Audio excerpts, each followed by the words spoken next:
Hello and welcome to another episode of Film Crack Crack, where myself, Nick, and himself, Crisis Pete. Yep, me, Nick, and him, Crisis Pete, talk about films that have fallen through the cracks of filmic history, and we're here to shine a little light on them, to give them a little. We're hunting around in cracks, as is our want. Forging deep, wrist deep, elbow deep. Yeah, if you have a crack, we'll explore it. Yes, and then send us pictures of your crack, and we will determine if we want to investigate spelunking or not. Yes. If you can find them, you can hire Film Crack Crack.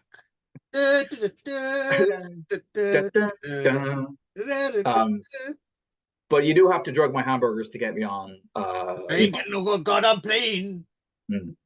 So, what are we doing this week? Well, this week, it's my choice. So I had wanted to talk about two films directed by Manuel Año, Spanish film director. Although these films are shot in Ecuador and the Dominican Republic, I believe. Yeah, these are two films that I have loved for a very, very long time, and for a long time they were very hard to find, and then they kind of became sort of gray market, bootleggy, like public domain things, or people seem to believe that they were. They show up in various kind of like the back half of very cheap, double disc DVDs and things like that. And just recently they have actually started to appear on proper like. Well, one of them has. I don't know about the other. Well, yes, VODOO Black Exorcist. I still don't think that Swamp of the Ravens has. But just so we're not cheating you, and you're not thinking, well, wait a second, these feckers told us at the beginning of this whole thing that they were talking about films that we couldn't easily find, that didn't have a proper DVD release. We have appended a third film. There's a little connective mustache, which is disturbingly absent, in fact, in the final film we're going to talk about. Across these three films, and that is the presence of Fernando Sancho. Did you know that he fought in the Spanish Civil War on the rebels' side? Is that right? That blows my mind, because how the fuck was he working in Franco's Spain if he had been anyway? So says his Wikipedia entry, which I just which isn't actually very detailed, but that was one thing that jumped out. I'm guessing he was in better shape in those days as well. Probably not. I suppose it might be. It wasn't Pancho Villa even quite a kind of I don't think you have to be a slim man to be a revolutionary. Yeah, look at like Mikhail Bakunin. That guy was like as long as everyone's fat, then you're on a level playing field, right? So exactly. So anyhow, so we're gonna talk about sorry, I just realized, so that's why he has the insight, that's why he is so good at playing bandito, Mexican bandito, of course. He'd literally been the Spanish equivalent in his youth. Yeah, he's not even acting. He's just turned up in his old gear. I can only assume that he did smile that much when he was fighting in the actual Spanish Civil War too. That he was just constantly grinning and laughing and hitting people on the back.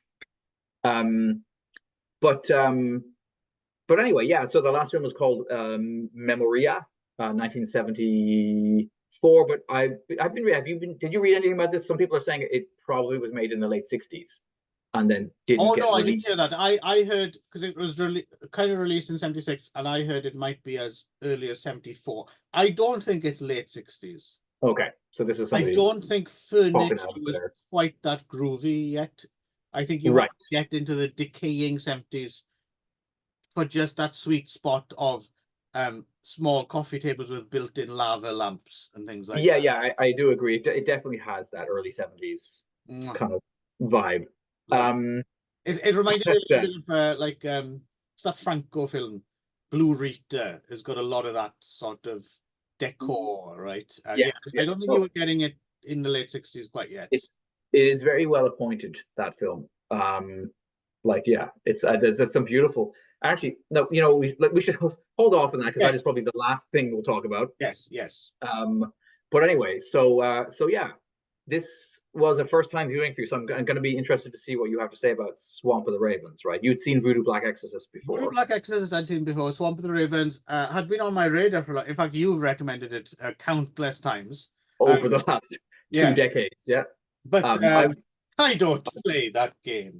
Right. So, no, I've been meaning to watch for ages, and I just didn't get around to it. And now finally, and I'm glad I put off, because it seems like the timing was right to finally watch this one. Which one are we talking about first, then? Are we doing Swamp? I figure maybe Swamp first, and then Voodoo.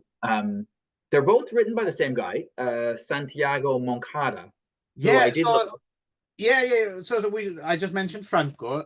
Wrote some films for Franco. Other things on his filmography that jumped out. I mean, these aren't all necessarily entirely him. Sometimes they're him writing with other people, but films that he has at least had a part in writing, include some Franco films, including Last Women of the Philippines, The White, the Yellow, and the Black, that awful Sergio Corbucci film. What else have I got here? Cutthroats 9. Cutthroats 9, that jumped out at me. All the Colors of the Dark by Sergio Martino jumped out at me. That strange gangster film Rico. Rico, yeah, that's another one.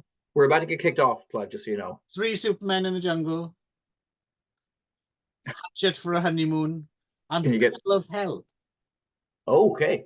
Not to be confused, of course, with the anal tissue tearing Rocco Siffredi biopic Bell End of Hell. But yes, all by Santiago Moncada. Apparently also a playwright, novelist, and maybe won some awards and stuff, which is really interesting, given that he writes a lot of kind of pretty trashy stuff. Like you go through the rest of his films, there's lots of like sex films and stuff in there. Right. Pretty awesome. And then Manuel Canio is probably best known really for these 2 films. There's a couple of Tarzan rip-offs. Well, we'll get to them. We will be getting to, yeah. Yes. But really, I think our Tarzan rip-off special we might put together. But yeah, so these 2 are the kind of the ones that he's remembered for at all. These are not, for some reason, these are not fondly thought of films, which I don't get. They're both like, they got very low ratings on, IMDb. You don't see, there's not a lot of love given to these. You read reviews of these films, and they're almost always like quite negative. People are assholes, Nick. That's the thing. I think that might be the case, because particularly with Swamp of the Ravens, and actually both of them. I remember the very first time I watched each of these films, I was like smitten with them for reasons I don't fully understand. Same here, actually. And they're interesting. So they're both from the same year. Yep. But they're so different in a way, which is why I'm keen to see some more Manuel Canio films, because I'm wondering if the auteur theory comes into play or not, right? Because it's so difficult to tell from these. I mean, they both have in common that they're very strange and dreamlike. But that could also kind of just be a coincidence, or because how many films has he directed? 9 or something like that, right? So yes, are they all like this? If so, I you need to see the entire filmography. Yeah, because these 2 are so bizarre and so let's talk about Swamp. What's the plot of Swamp then, Nick? So basically, if I was to just say this to you as a plot synopsis, what would spring to your mind, right? It's a story about a young-ish kind of very brusque, very kind of hyper-focused, amoral young doctor who is obsessed with this idea of bringing people back from the dead, within 8 minutes of brain death. So he's invented a reagent that he has in a syringe that he goes around injecting into people in an attempt to... Say no more, Nick. You are, of course, talking about From Beyond. That's the one. That's the one. I will say what, Ramiro Oliveiras has maybe over Herbert West is that he's kind of a craggy looking, like he's weirdly uglily handsome. Like I find him like he's a fucking scary looking dude, but he's also like, I can see why all these women keep throwing themselves at him. Yeah. I understand why he just needs to walk up at you at a disco and just loom over you, and you'll just run away from the person who you've just spent the last 5 minutes to singing about. But we'll get to the singing, because that's the one fucking weird element of this very strange film. Yes. So anyway, so yeah, basically we have this guy. He's and depending on which version of the film you watch, if you watch the original Spanish language version, we get all of this stuff as front loaded. We get shown him being rejected from being allowed to do these experiments by this kind of medical consortium or whatever. Like, oh, we're not giving you any more fresh cadavers for you to do your dead devil science on. So he then finds himself. We should say, actually, we should get on top of this in advance, because just in case. So basically, there's two versions of this film. There's the Swamp of the Ravens, the English dub version, and then there's the Spanish language version with subtitles. The English language version is much, much, much, much better quality. Yes. Because the Spanish one is like pan and scan, and it's too close, and there's a general. And the only difference at all, because I watched them side by side to make sure, and the Spanish language version runs 85 minutes and the English one runs 87 minutes. But as far as I could tell, that's pretty much only a frame rate issue. Yes. They're going out of sync, right? So that's all that is. The only difference is, like you said, in the Spanish language version, it begins with him like that not military, a medical tribunal thing, which later occurs in both films anyway, so it doesn't matter. But the only other difference is there are some. This is weird. When he's being interrogated or whatever, it's totally different shots of him sitting in the chair and reacting. They are clearly different takes. And that's it. Everything else is identical. So if you if you are a Ramiro Olivero sitting in a chair completist, then I guess you do need might need to see the Spanish. But otherwise, go with the English, because everything's just, the quality is overall better. Yes. And it's a pretty good dub. You get the songs. You get the songs in English. You get the songs. Yes. And the thing is, it's not as if the Spanish, I don't think it's on-set sound anyway, right? It's all no. It's post-dubbed anyway. Yeah. So basically he's gone off somewhere. He's working now as a kind of a lab tech, at some place, and he is continuing. He's up to his shenanigans, mostly kind of preying and stalking on like lepers and stuff and other kind of outcasts. So he lives at a house in the swamp. Actually, the address seems to be the house in the swamp. Yes. Which also made me laugh. And and it's very well appointed with the best set of fucking like bell jars full of dead babies you've ever seen. I don't know why he needs them. I'm not sure what they have to do with his. To be honest, the whole corpses. Experiment that he is engaged in makes no sense to me. I don't understand. I don't get it at all. I don't understand what he's trying to do. Do you understand what he's trying to do? No, I don't understand. Not really. I also love that there's no real payoff. So like as the film goes on, he goes out, he finds people, he attempts to bring them back to life or whatever. And then in various ways they end up dying or they whatever. And then he just has his kind of assistant dump them in the swamp behind his house. So you're waiting the whole movie. I remember the first time watching, like, oh shit, man, there's gonna be a real good like EC Comics like ending here where they all rise up and they all tear him back down. The movie completely denies that payoff. It's just a lot of weird scenes of them just floating around. Like they stick their heads up. But those scenes are so atmospheric. So good. So like the swamp is maybe the best character in the film. We spoke about this about some of the, I can't remember what it is. I think one of the Mexican wrestling films. Yeah, maybe, yeah. And the example I always use as well, the famous as the Fearless Vampire. But this is another one of those films I want to go into this film and wonder about that swamp. I want to live in that little house and look out my window at some bobbing heads. It's so, it's like, it's exactly what, because I don't know about you, the film for me, which is opening 5 minutes aside, is a film I want to love, but it is just so shitty that you can't as much as you like, is Zombie Lake, right? Yes. This gives you that atmosphere that you hope that Zombie Lake can't. Unfortunately, it doesn't have topless blondes in cut off denim playing shorts. volleyball. Yeah. If it had that as well, it could be the best film. The greatest film ever made. Yes. But still, it does have another quite cute. Yeah. With nice tits being molested by Ramiro Oliveros. Yeah. Very reanimated, right? I had forgotten head.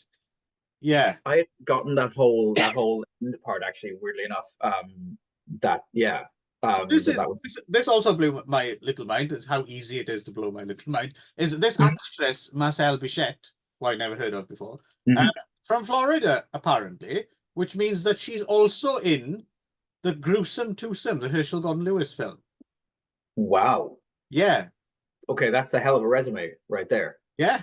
So obviously she was scouted in Florida and went to Ecuador to be in this. Further her career in Swamp of the Ravens. She's in a couple of odd exploitation films as well, but yeah, just that in itself, Swamp of the Ravens and Gruesome Twosome. That's No, I do like the movie's called Swamp of the Ravens, and he does refer to ravens in both. Like because I actually paid attention when I was watching the Spanish language. Does he call this thing a raven in Spanish? He does call it, because he then quotes the raven, fucking Edgar Allan Poe Nevermore thing, which has nothing to do with anything as far as I can tell. No, but they're so clearly vultures or buzzards, as they're referred. Or buzzards, yeah, they're definitely carrion birds that are not ravens. Well, it makes sense as well, because that's why they're congregating, if that's what. Yeah, exactly, above the swamp, because it's full of human. Because the thing is, what I like about it as well, they're so careless. Like, it's not even like they don't take them like really far out and weigh them down, and just pretty much the same spot again and again. Yep. And then he lives next to it as well. Yeah. He doesn't give a fuck. No, he truly is not. He's so cold. He's such a fucking weird dude. And one of my favorite scenes is just the very opening scene. Oh man, this opening scene as well is great, because you wonder what's going on. When he winches the body down in the pouring rain into this back alley, and then sticks it in the back of this van, which careens around, and he's like keeps falling over trying to inject the body. My question as well is, who's driving the van? He has to have an accomplice, right? Is that the guy who lives in the shack with him? I guess it must be him, right? It's hard to imagine him having a driver's license, that guy, but guy who self-immolates at the end, right? He somehow convinces himself to. Spoiler alert. I mean, this is not really a film you can spoil, because we said, it just kind of ends, and then there's a quote from the Raven. Yeah, Fernando Sancho. So the other element we should talk about this is the weird, the romance of the film. The love triangle. This is basically Dr. Frosta, who I don't know if you named it, but Dr. Frosta, who's played by Ramiro. Yeah, he has apparently spirited away or whatever, seduced this, and she's a singer, right? She was like a nightclub singer. Yes, and her partner Richard, who's apparently an American with a very round faced little fucking. Very disappointed by that, because I'm familiar with the limerick. At no point did Dr. Frosta go to Gloucester and fall in a puddle of rain. There you go. Fall in a swamp full of dead bodies that he put there. He steals her away. And so then this guy, like Richard, because that's the great thing. I watched this with Jen, and I thought, like, oh, this thing, I remember this being hilarious. And Jen just sat with me, and she was like, I hate everything about this. I hate these people. I hate this doctor. He's a total fucking asshole. I hate Richard. He's a creepy incel. You know. You forget, like, Nick, your missus is a normal person. I know. And then she's her head's on straight. She didn't catch the fact, although she was upset by it. Yes, I didn't even say that was really an autopsy. Yeah. Well, I don't know if autopsy is the correct word, because whatever. Dismembering of an actual corpse, the cadaver being cut open, right? And you can kind of tell it's real, right? I mean, I guess it's great that Fernando Sancho was in frame with it too. Like he's just that more proof that I guess he was probably inured to such scenes in his fighting days in the Spanish Civil War, because he's just there. Like, not flinching. Ecuador, 1974. Why not? You can do these kind of things. You just pay off the right person, right? But so we should mention this because it's not just that Dr. Froster from Gloucester seduces this chick away from Richard the American.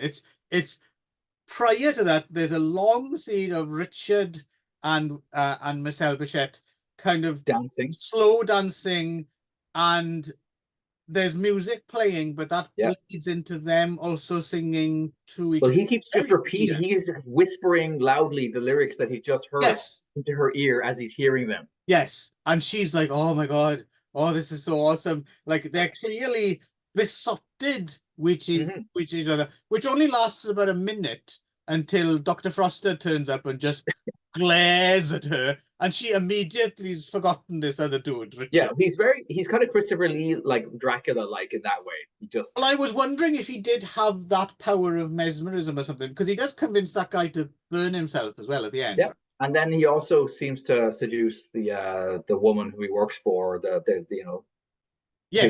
repeatedly just being really rude to her. Really rude to her. Fuck you! What the fuck do you know? I think he invented negging, I suspect, back in 73. I believe his I know all about his medical theories, but his other life kind of hack was treat them mean, keep them keen, basically, I think. His approach. So I love then when we come back. So then there's these scenes of like he shows up at the girlfriend's place where she's in the rocking chair going back and forward, and he's like and he says really creepy shit to her, like, "Oh, you may think you could escape me by killing yourself, but trust me, you can't." Like, oh, what a dish! No, really like that, and like properly leaning back in a way that no one does, right? But it gets I know. So I'm watching this film and I'm thinking, okay, yes, this is good. I'm digging the atmosphere. I like that whole everything about it. But when it when it steps over into, oh my God, this is something really special, is so the way Richard the American deals with his coping strategy, is to get a mannequin that looks kind of like her. But creepy, like a creepy. It's kind of like a real. It's like a crude real doll version. Of and incorporates it into his stage act, because he's also we've turned out he's also a lounge singer or something, right? Takes it on stage with him and basically sings laments about how much he misses her to the mannequin. But also how much he hates her. There's definitely like a very strong incel, like I have such love for a dead robot. That's with the robot thing. It's all very misogynist. But what the bit that's awesome about this is you see this, and not only is this acceptable and everyone isn't just leaving the club going, what a everyone's like, they all stand up and go, yes, that was great. And at this point was when I totally fell in love with this film. I think I was like, good. Again, we talked about this with another, but this comes from a parallel world as well, right? Where normal rules of human behavior and stuff just don't. No, not at all. And so we do then have we do have Fernando Sancho, who plays the world's least concerned police detective. Crap detective, isn't he? In both of these films. I mean, he does eventually get his man, but right, but not through any effort. No, and he's pointed about how he doesn't and shouldn't have to take an effort. He should just drink gin and somehow it'll all work out. And there'll be a few more murders, sure. The fuck, eventually. Don't forget, leering at women in the street is another thing he does as well. In the first film, yes, definitely. And then at one point, there's like this whole film is a string of non sequiturs, really. But one of my favorite non sequiturs is when he's driving in the street with his partner, His partner, I think, seems to be distracted by a miniskirt or something. Yep. Crashes his car into a fruit cart and then kicks off a fruit riot. Yes.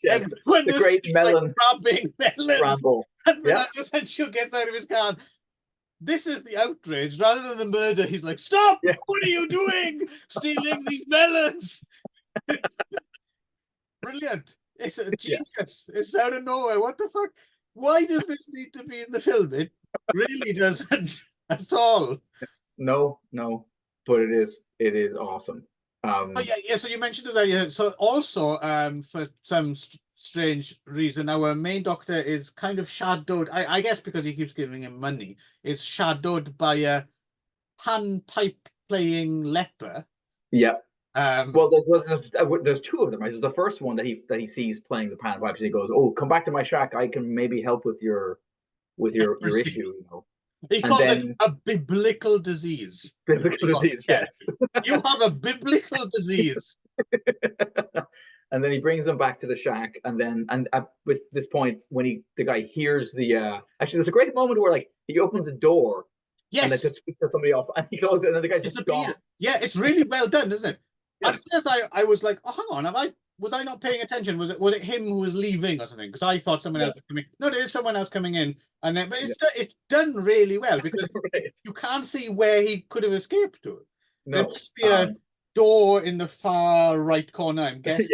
But it's really well done. To be fair, it is actually. And really then he's gone out into the swamp, and then he stabs himself in the stomach, and then his buddy, who's another leper, I'm assuming he's a leper. They don't mention he is, but he's got kind of a weird lip thing going on. And then he brings him back, and then the doctor obviously takes him inside and offs him, but then this guy keeps coming back to kind of to kind of extort money. He's a great character. I love the way he goes. He's so sniveling. Yeah. But of course, if someone were to go to the police, yeah, he's really good. I like him a lot. Proper sniveling's the word, right? But doesn't give an inch. No, he's basically kind of doesn't give him extorting him until the very end, right? So and then there's another bit as well. There's another striking bit of imagery, whatever the fuck his experiments he's doing. There's that bit where some vial of blood boils over or something. That thing looks gross. That looks horrible.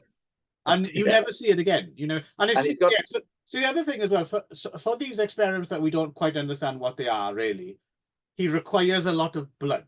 Right, so that a lot of victims are found. What's weird, sometimes they're found with body parts missing. It's like at one point somebody has two right hands, one grown back or something. But he's not stitching bodies together, as far as I can tell. He just needs blood. And so I understand when there's a Puerto Rican hooker who ends up drained of blood, right? I get that he needs the blood for whatever. I don't really get it, but I kind of get it. But then all the body parts, where the fuck have they gone? They're not. I don't understand. And the girl, how about rather than kill her and bring her back to life, how about not killing her in the first place? That kind of works just as well, right? But this is a guy who cares so little about her that he shows up at one point in the film and has a lengthy conversation with her before he realizes that she's a mannequin. Yes, with a tape recorder. Yes, That's a hell of a. That he pulled that off as well. The bit where he gets someone to announce on the tannoy her name. Somehow knows in advance that even though her name has been called, he will leave. Right. Giving him the chance to to go nab her again. Yes. Very clever. I don't know how he figured that out, but he did. He does grope her quite a bit when she's on the table as well. She has a nice rack. There's no question. Quite gravity-defying since she's lying on her back. I wanted to see her stand up with them to see what they looked like. Right. In the correct position, but no complaints there. And then he does. I'm not wrong, right? He does have sex with her corpse, right? I think so. Because they intercut it with him having, I guess, a flashback to when she was alive, but it's pretty clear to me that she's dead at that, or in the process of being reanimated, but basically dead. Yes. I completely blanked that. So Jen was like, Jen was particularly stoked, but then we got to that part of the movie. She's like, right, what the fuck are we watching? Your long-suffering wife. She thought, then, of course, change of house, things will be different, but oh fuck, he's watching Swamp of the Ravens again for the 9th time. Yeah. And then a nice thing too is it has that kind of trick ending too, where you think like, oh, that's it, and then he seems to have gotten away with it. I almost wish that the film didn't then kind of have another trick ending. Yeah. You know, because he's seducing a new girl, isn't he? Yeah, who's really I'm like, oh, this is a really like dark film. They're really going to let him get away with this. That actress as well, though, like even before she opens her mouth, just the way she's staring at him as she's like clearly so into him. Yes, right? She's just like, and at this point, he's got like scars in his face from like the end of the battle in the swamp, which I guess is a plus maybe if you're into this. I suspect. Kind of, yes, her line. Yeah, her line is because he asked how old. I'm 22 and I'm just crazy about genetics. Like, okay. Thinking, yes. So also the other thing I was thinking watching this, Fernando Sancho's detective character who will carry over into our next film. Yeah. I had epiphany that were they ever, well, it's too late now, but were they to have done a film adaptation of that book an easy thing? Ignacio Taibo. Oh, you're right. He would have been brilliant. Would have been perfect casting. Yeah, no, you're completely right. But I think the thing for me about like you said, opening his whatever the fuck those cans of Coke without a lid on them. Right.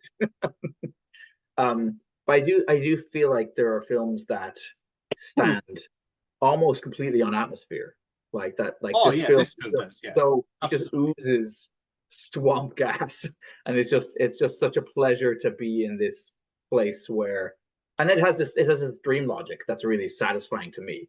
I have a thing for films that feel like they were partly hallucinated or something. You like wonder how films like this get made in a way, because you're not quite sure how could you. Well, clearly, I don't think it's got to be alchemy or an accident. I don't think you can deliberately make a film like this. I don't know. Although then again, he did pull it off kind of again with Voodoo Blood, which is a different kind of lunacy. Isn't as this is the one for me. Yeah. And I should thank you for reminding me once again. I finally listened. I see what you mean now. Like I shall also be a proselytizer for this film forevermore. As much as I like Voodoo Black Exorcist as well, but this is the one. Yeah, like you said, it's like a really potent dream stroke nightmare that you once had but never forget. Yes. Yeah, totally. It holds a curious fascination. Like it's something that you just like I come back to once every couple of years. I have I can see hankering for like, oh, I've got to fucking watch Dr. Frosta. Like, yeah, no, I can see that. It's going to become comfort viewing as well. I think it's something to go with a bottle of wine.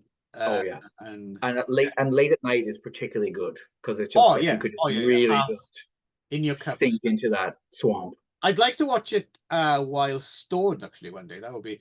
There you go. You should watch it with your gummy bears. Okay. Yeah. Have a really bad trip. Great stuff. Yes, thank you once again for bringing it to my attention. And this time, see, that's how you get me to watch things, is make sure we do a YouTube video about it. Right, yes. And I can't escape. No, fantastic. Yeah. So the same year with some of the same writer, same detective. We get Voodoo Black Exorcist, which stars one of our old friends, the great Aldo Sambrell, who we saw over and over and over again in our Umberto Lenzi Death Trek. Right. This is, I think, maybe his only like starring role. Like where he's the lead. He's like the first person credited where he's the lead. Yeah, I was wondering about that as well. If there was anything else he might he maybe be the main villain in a spaghetti western or two, maybe. Oh yeah. But I still don't think the lead. And whereas in this case, Right. I feel like he is the lead. Yeah, although he's the villain, he's still. It's I really guess, his show. I guess so. Yeah. He reminds me of a weird mixture of Yul Brynner and the guy who plays Zuma in those Philippine films with the snakes around his head. Right. He'd be a good Zuma. Although funny enough, he also, although this was made way before it, I wondered, like, was there an element like when they were casting in the Brendan Fraser mummy films, when they were casting the Arnold Vosloo. Yeah, if they were like, you know what, if we should try to go after that Aldo look in Voodoo Black Exorcist. Yeah, probably not. No, almost definitely not. But somehow they do kind of overlap in my mind. Yes, we enjoy making things up on this show, so yeah. So yeah, this one. It's funny. The thing that I remember most about this film is the credit scene, like from when I watched it the very first time when I was like over NASA footage of a moon landing. Yes, yeah, because it's such a weird, abrupt, and awesome way to signify like we are now in the future. Like, I guess so. Yeah, like, and it's clearly photographs that they've just moved the camera over, and then clunk. And I don't know. I love the credits. Yeah, but this is only after. But there was quite a lot of blackface to get through before we get to the credits. Yes. Well, whole body. I again, something I think that only really springs out at you in HD now. Finally, is because you can see quite how patchy that is. Consistent it is. Yeah. So it's him, some other bloke, and the main bird. What's her name? I got it here. Tanieka Stadler, right? Who I don't think was in anything else. But yes, so again, I'm not quite sure how this works, but so it's a love triangle. This other guy is jealous of Aldo and his girl, so they have a manly fight on the beach, right? And then he kills the other guy, and then I guess they've done something in some way that's gone against the tribe, right? Because then there's a ceremony in which she's. Yeah, I think they were like, I think that it's adultery, right? So like, and then her husband gets killed. And so then they get blamed, and there's like she gets her head hacked off, right? Yes, and prior to that, we've had in the awesome Cave of Stalactites, which we'll come back to. Yes, we are told, there is a cycle, 1,000, maybe 2,000. He changes his mind. Yes, 1,000 years cycle. So this story will play again and again. So yeah, they're kind of star-crossed lovers reincarnated, right? And in this case, Stadler is a research assistant and lover of some professor who specializes in ancient mummies and stuff, right? Right. So I'm going to maybe correct you. I think that she's played by, I think that the credits in this are kind of weird. I think that the girl, the person whose name you gave, is actually the woman who plays the like fire eating like titty dancer. Oh, okay, you could be right. And I think that it's Ava Leon or whatever her name is who plays. Who is in a lot of other stuff. I was going to say, because I was thinking she does look a little familiar, and I'm sure I have seen her. She's in tons of stuff. Okay, that does make it. Yes, Tanieka Stadler is the fire-breathing belly dancer, right? Yeah. Okay. Yes. Oh, there we go. There's another error in my first book.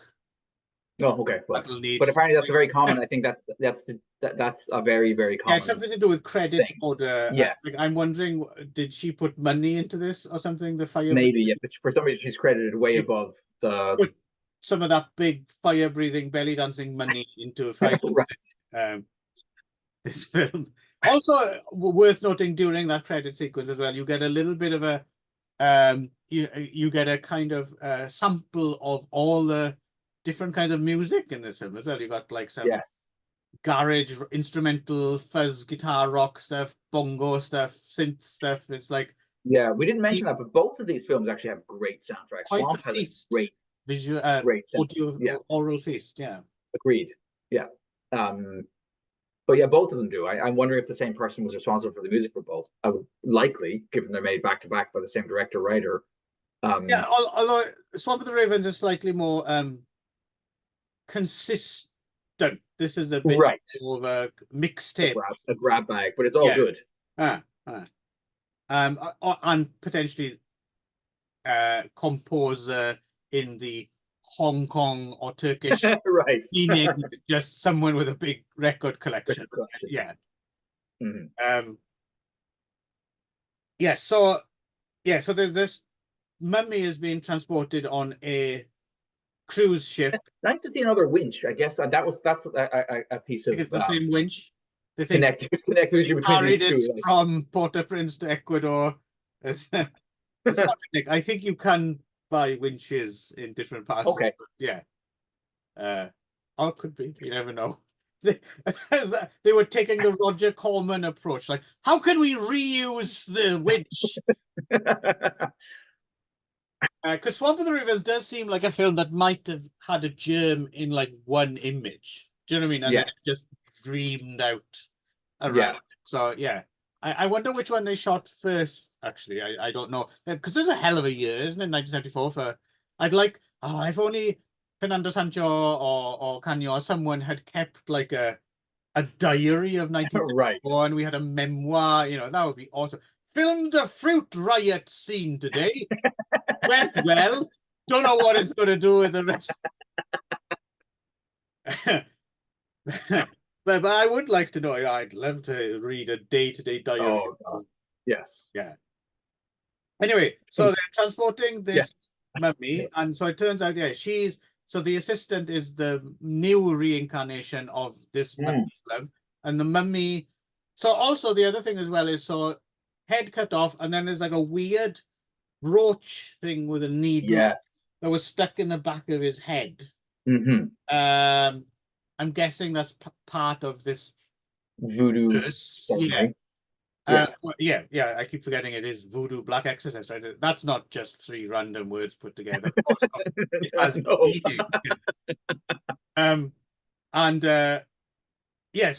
meaning. So then he comes back to life as Aldo Sombrell.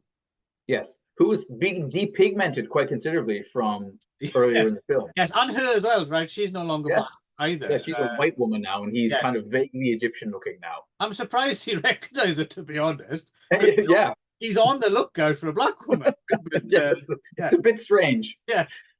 But, you're looking pale, was his best line. And again, he's doing a very Dr. Froster, like, just imposing, glaring, saying weird things, but at the same time, sexuality. Yeah, you can see her kind of. He's saying all this weird shit, and on one hand she's like, but on the other hand she's a bit, you know, But also more of a worthy gentleman, of a man, right? He's he's very, and if he's as well hung as Yul Brynner was as well, then he's got it all going on, because Yul Brynner, of course, famously horsecock Brynner, three-legged man. Yul Brynner, no, that's you're thinking of Ken Horsecock Duncan from Nightmare of Ecstasy, right? Yes, that's true. Yes, so but it's inconsistent because depending on I don't know if it's the son or so sometimes he's a mummy, he regresses to a mummy, sometimes he doesn't. Quite similar looking actually to Boris Karloff's one in a way, right? That kind of wrinkly thing, and there's a few nice shots of it, like where it's lit well and stuff. Yeah, it's not a bad mummy. But then at some point he's moved. I don't know at what point of the courting process you did this with your wife, but he decapitates someone and puts the head in her bed, right? Yes, he does, and then runs amok, springing like, runs around crazily in the. And because the setting is, like, you know, it's a great place to set a mummy story, a cruise ship. Really annoying fucking American, like that old tarot reading woman is top notch. Yes, and then also I love the fact that it's clearly like a Norwegian cruise, and they bothered to dub the guy kind of with like this ridiculous Swedish kind of like, you know, I hope we don't like have any more murders. I thought he was South African. I had the feeling that this has to be like a Norwegian or like a Swedish cruise ship. But yes, it could have been that too. Yeah, because the cruise ship as well, you do a double take, right? Because it's the Star Ward, right? I know, You're but like, it really Star looks like, Wars? What? this is the wrong year for this. Yeah, oh, you're like, George Lucas must have seen this film. Yeah. So it's the Star Ward, right? And at what point is it that so he outs himself to the doctor. This is part where he gets off the ship, right? So Mummy Aldo gets off the ship and then tries to intercept because this scientist, professor, or whatever of archaeology, whatever the fuck he is, this guy, is going to meet some other doctor. Yes. I guess to talk about how they're gonna display this mummy or whatever and have this whole thing. And so Aldo kidnaps the guy from the airport or wherever the fuck he's supposed to meet, or the dock, and then takes him off to like a piece of waste ground and runs over him with a steamroller. Yeah, because at this point he's also got again, like Dr. Foster, he's got some kind of mesmerized assistant, right? That he's hypnotized. Right. Yeah, and he just takes the body, puts it down, and the guy's sat behind a steamroller ready to go. And he just drives over him. It's brilliant. Very, very cartoonish as well, right? I was expecting them to cut back to like a flat pancake. They didn't do that, unfortunately. But yeah, no, this bit is confusing because it seems as if this is because they could have got away with it, but they specifically mention having met before, right? Like if this was a colleague they'd never met before, I understand that. Oh, he can get away with, but they know him from before, right? So he's a totally different looking man. But for some reason, when he turns up as an imposter, they don't question it. Apparently, oh, great to see you again. Very weird. I don't understand the logic of this. I'm not making that up, right? That is no. I feel like that's the case. Although it does seem like very quickly, like the Dr. Kessling or whatever is just goes. Like he does know because he outs himself very quickly. He's like, oh, yeah. I am. In fact, you probably recognize me because I am that mummy that you've been carting around. By the way, but until then, he goes with him looking like a totally different. This is clearly the most credulous man in the world, right? This professor. You don't want him as a professor, right? You just tell him, did you know that, actually cats come from mushrooms? Whoa, my God, I must write a paper on this. But she twigs there's something wrong because, well, obviously she's having feelings towards this hunky dude as well. Speaking as a hunky bald dude myself, so he says, I remember. Oh, okay, that's all right then. That's not weird at all. But we'll keep it from her. We won't tell her that you remember me. And also, she's on the verge of leaving. She's his lover, but she's on the verge of leaving. And there's some crossover with Swamp. Although there's a scene where the professor and her dance on the cruise ship dance floor. He whispers. Well, he whispers into her nostril. Yeah.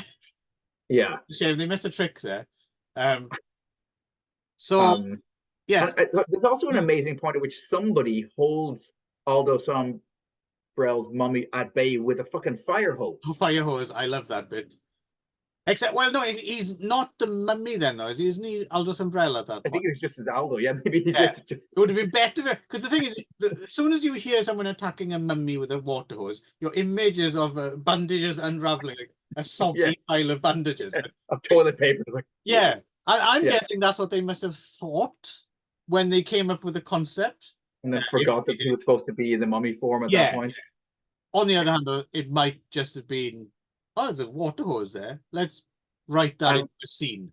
I mean, Aldo's main claim to fame was that he was like the fucking Jackie Chan of like the spaghetti westerns, right? That he was stuntman first and actor second. Right. And did like anything you see him in, he's always like jumping out of cars and rolling on the ground, and like all those spy films we watched him in, he was the best thing in any of them, right? Of those lensy, shitty, boring as hell things. He was the one thing that was worth watching because he was dynamic all the time. Right. And he makes it a mummy. You don't normally think of mummies being like action men. Like, oh, I'm surprised you've changed the tune. You've gone from Alberto Lenzi's the best director in the world to no, some of those spy films were pretty painful. Mr. Hyperbole himself. It's pronounced hyperbole, Clive. Oh, sorry, yes, I don't. Yes, it's like the Super Bowl, but even exactly, but more. I'm bigger. Imagining what's that 2000 AD strip? Yeah, Harlem Heroes or whatever it was. There's the Hyperbole. Oh fuck! Oh no, never mind. It's the next movie. But remind me, there's a weird connection to 2000 AD in the next film. Okay. Yeah, so the water hole. I'm wondering if Aldous Umbrella, known for his stunts, had like a stomach ache or something and the director says, hey, which stunt you do for us today, Aldo? You jump out of a car. I don't know where my accent is from, but you jump under a horse, and he's got a bit of a stomach ache. How about we shoot the water hose at you? Huh? That I can handle that. Yeah. Anyway. Always a good excuse for a regional accent of some. Oh yes, yeah. We'll shoehorn them in wherever we can. So anyway, of course, because there's murders, you call in. Who are you gonna call? Yes, but the world's least concerned detective. Yes, here he is once again, maybe playing the same. It feels like the same character. He's wearing the same stuff. He's exactly the same. What's the same dubber in English? And he's also very much the same attitude of like, it'll take care of itself. It'll be fine, you know. I forgot to mention one of my favorite lines in the film as well, is because as well as outing himself as the mummy and stuff, Aldous Umbrella's character can speak English, right? And he goes, 3 centuries in museums, I have learned many things. Yes, right, including the English language. Right. But Fernando Sancho's character again, whose motto is when I don't have a clue, I drink gin and wait. And that is what it's funny, they birth, is that the right word? They birth this fucking ship, or they dock this ship, right? Yes, yeah. So and lock it down. So no one gets away and everything, and we can search everything, and then Fernando Sancho turns up and goes, "Oh, you can let everyone go," and sits down and has a drink and goes, "I don't know what's going on." And that guy of whatever accent has a meeting with him, right? And he can't quite believe how laconic and unconcerned. Yeah. Yes. So I can't quite remember then how does it go from cruise ship to cave of stalactites? I can't quite remember the progression. There is between those two scenes, there is a part where fire eating titty dancer, because she's kind of like she's given him unpleasant flashbacks, right, to the tribal thing and the execution, right? And she's possibly she may know some voodoo and stuff, right? Could be. So he decides that he's got to off her, right? And that's one of the most kind of if this movie is ever brought up by people, a lot of people bring up the scene. I think it's even in Psychotronic, where Aldo kills her, and you get an amazing shot in the mirror of like Aldo and her and the guy with a massive fuck off like movie camera, like just completely there, like this. It's like I love that they were like, yes, that's the take, right, where it's hilarious. But anyway, yes. But yeah, so I don't even remember how. Somehow he spirits her off the ship and gets her into this beautiful limestone cave that's seen earlier in the film. But it's like, if there's any regrets, it's that could have been as big a contributor to the film as the swamp is in Swamp of the Ravens if they'd spent more time. It should have been a third film. Yes. The same year, the Cave of the Pigeons or something. Yes, agreed. But eventually, spoilers, Sombrell Mummy is taken down by some flame throwers. I was actually seeing a flamethrower in a cave for some reason. It's a nice combination. But as far as I can tell, I mean, they don't make it explicit or anything. I was hoping I guess they hope they could kind of disguise the fact. But judging by where she is in the frame and surely she should have been burnt to death as well, shouldn't she? Yep. I would think so.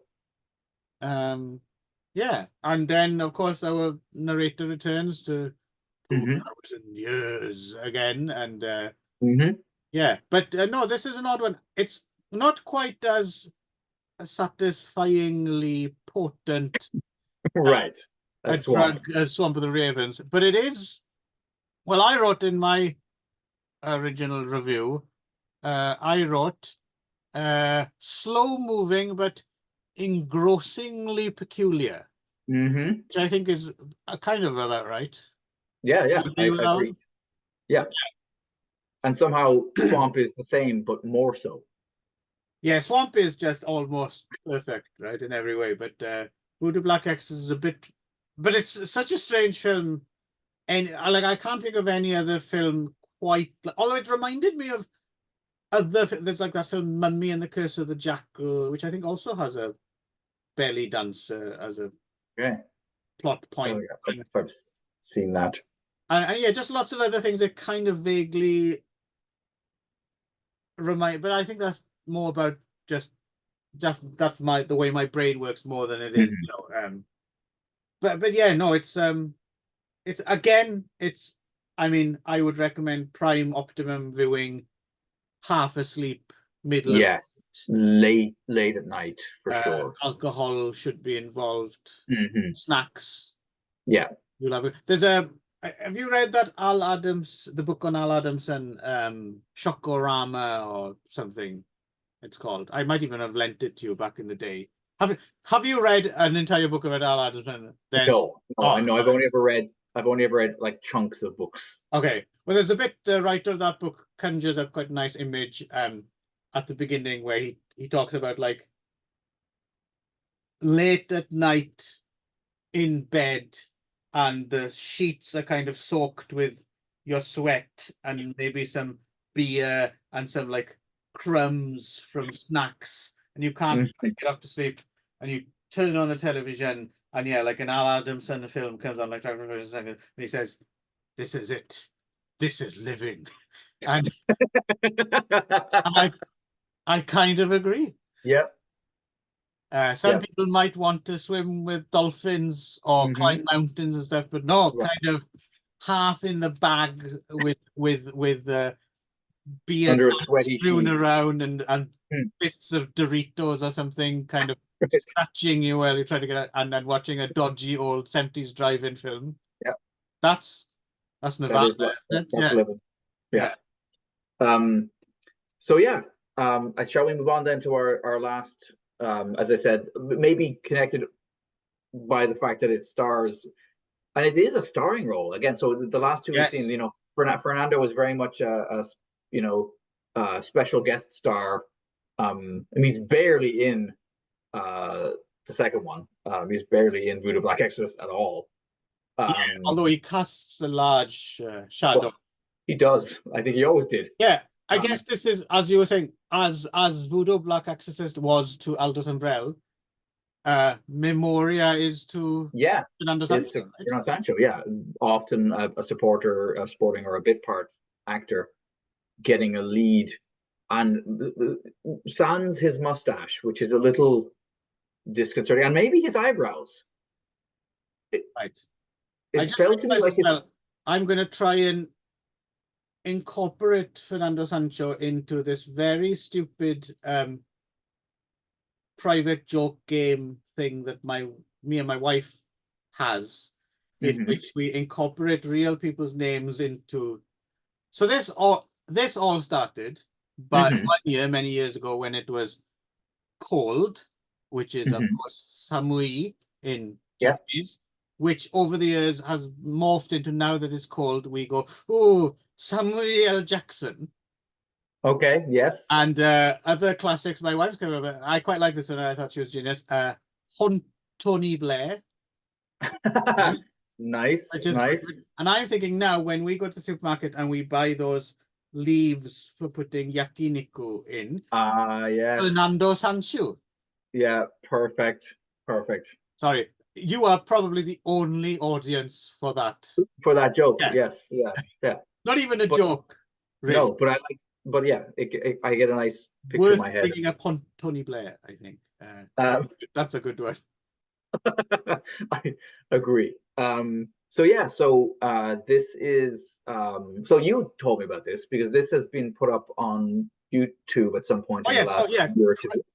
Credit where credit's due. Thank you to, I don't quite how you're supposed to pronounce it, Seamushp. Okay. Seamushp. Okay. His channel, which also includes the rare Bert I. Gordon witchcraft film. What's that called? Is it called The Coming? Yeah, The Coming, aka Burned at the Stake. Yeah, so he's also put up from I guess a 35. Yeah, it's a beautiful print of this very obscure. Well, so obscure that I'd never heard of it before until I stumbled across. Well, the thing is, I happened to watch another film called Memoria for the other thing that I do with Ron, the Magic Morning Wood. Hello, Ron. Not that you watch, you fuck. But whenever we try and do this thing, we try and find a connection between films. Right? So we just finished watching one film called Memoria, and then I was like, okay, what's my connection to this film? It's either same cast member or, and I found, oh, there's another, when you put it into IMDb, there's another film called Memoria, and I looked it up and I thought, what the hell is this? Looks fucking weird. The poster looks really strange. And then, yeah, it just happens this guy's put it up like quite recently, within the past few months, right? And yeah, if he's to be believed, this is like super, like almost lost rare, right? But yeah, it seems like it barely got a proper release at the time, and with English titles, we should mention as well. Yes, yeah. So what's this all about, Clive? Fucked if I know. Right. See you next time. Well, truly, it is a properly psychedelic mindfuck. It's very much like to me, it felt like if Philip K. Dick had written the script and then Joe Dorowski had filmed it, refracted through his fucked upness, and then, I don't know, ladle in whatever Spanish strangeness on top of that. But it definitely has like some of the ideas, some of the core concepts about, like, you know, injecting your thoughts into another person's brain and what that would do to them. Would they go mad or not? Would they be able to, you know, cope with like a whole new set of memories imprinted over the top of their own brain? But then there's so much just weird imagery, and one of the most disconcerting images in the whole thing is so simple. It's like somebody crawling towards the camera, like with their legs up in the air, and like a big head thing, like where their dick kind of is. So it looks like they're just a thing that's got two legs and a head. And it's fucking weird, and it's really good. Like, I was just, oh, what the hell? Yeah. I mean, it's a film that doesn't, it's not a good film. If you take away all the image, the trippiness, it's not a good film, but it is so, disconcerting and weird and strange that it is sort of absorbing and quite the experience, right? And Fernando is clearly a guy who was not uncomfortable with basically letting it all hang out, because like he's kind of nude or semi-nude in a big chunk of the film, and has quite intense love scenes with a girl who's way too pretty and young to be rolling around with a quite warty at this point looking Fernando. Pedro Diaz del Corral is the so she's the looking fine in mini dress and go-go boots. Oh, sorry, fact, no. Pat Johnson, sorry, Pedro del Corral is the assistant who she's. Well, they're both his assistants, right? Right. Except being a man, the other guy gets to ask intelligent questions, and she's a bit of a ditz, to be honest. Yes. Not quite sure how she was qualified to be an assistant to this man. I'm guessing it's the go-go boots. Yes. But no, fine looking. And yeah, so Fernando Sancho is, you know, convincing enough as a sloppy police detective and bandito. Bit more of a stretch as a worldly surgeon. Right. Not quite buying this. No, although it's weird, like it's so, not only does he not have the mustache and maybe no eyebrows, but also he's got this flat top bleach blonde haircut, which is also he kind of looks a bit like one of the Harkonnens out of like Lynch's version of Dune. Right. Interesting bit of trivia as well. Apparently, upon seeing him in this film, is what inspired ABBA to write the song Fernando. I don't believe that for a second. Nope. It's worth a try, though. You'll find that I'm not as gullible as that whatever he fucking was, archaeologist. Yeah, no. So he would have believed it. What?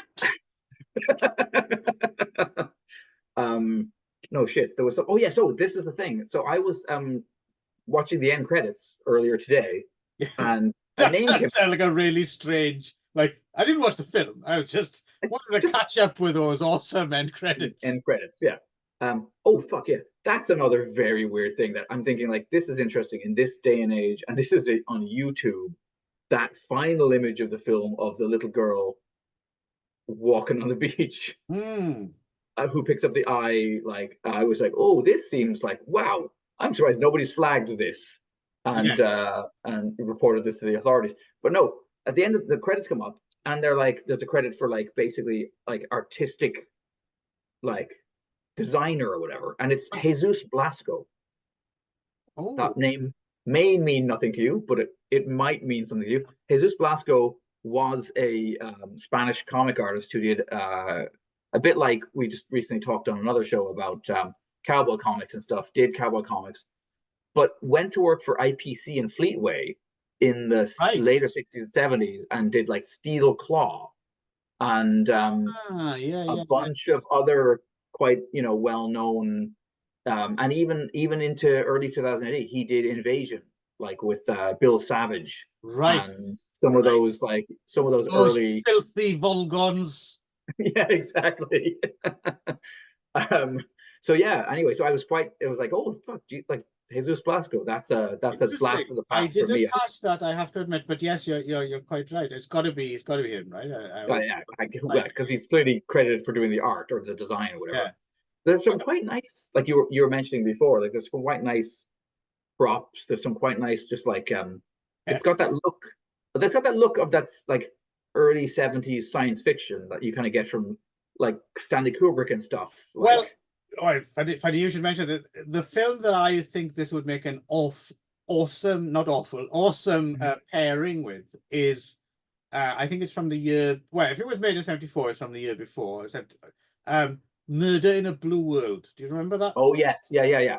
AKA A Clockwork Terror, because it is semi A Clockwork Orange ripoff. So it's interesting that you were to bring up that Kubrick sterility of the future. Yeah, this definitely has that going on. But this and Murder in a Blue World would be because that's also a Spanish film. That would be a fantastic double. That'd be nice. Yeah, to see them on the big screen too. But to go see them back to back.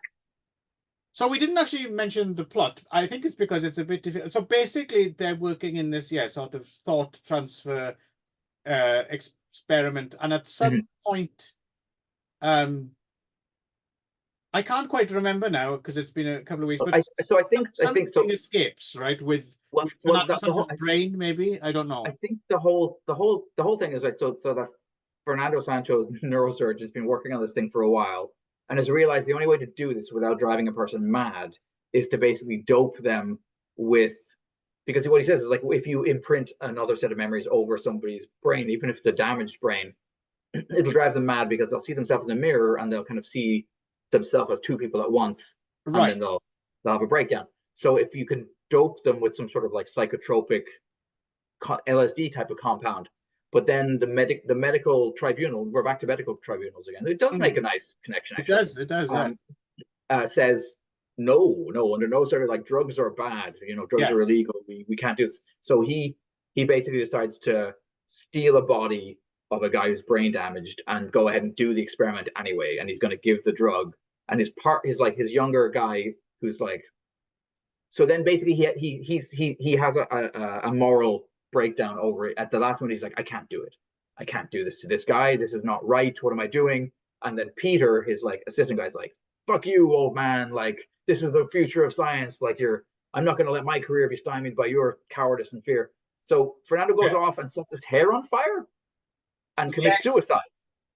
Yes, I think so. I'm not quite sure why setting the hair on fire was necessary. That seems like, I mean, if I was, I don't have hair to set on fire. If I did, I think I'd like to pass peacefully and painlessly without the bonds on setting fire. your own head on fire. Yeah, it's a weird choice. So and then maybe kills himself with an obsidian dagger. It's all very weird and symbolic. And then Peter is like, oh shit, awesome. Well, I can get his brain juice or whatever the fuck it is. I'll go do the experiment.